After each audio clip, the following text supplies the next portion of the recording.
হযরত মুসা আলাইহিস সালাম আল্লাহর বড় আদরের নবী ছিলেন। তিনি একদিন হঠাৎ করে আল্লাহকে প্রশ্ন করলেন, আল্লাহ, তুমি যদি মুসা হইতা আর আমি আল্লাহ হতাম, তাহলে তুমি আমার কাছে কি চাইতেন?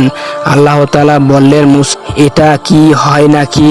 মুসা আলাইহিস সালাম বললেন, আল্লাহ যদি হইতো তাহলে তুমি আমার কাছে কি চাইতেন? আল্লাহ তাআলা বললেন, মুসা, যদি তুমি আল্লাহ হতে আর আমি মুসা হইতাম, তাহলে আমি তোমার কাছে সর্বপ্রথম সুস্থতা চাইতাম।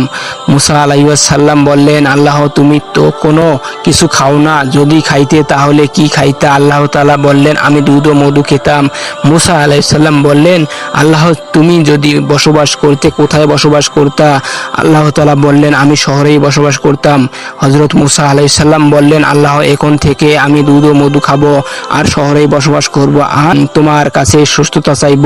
আল্লাহ আমাদের সকলকেই সুস্থতা দান করুন, আমিন। ভালো লাগলে চ্যানেলটি সাবস্ক্রাইব করুন।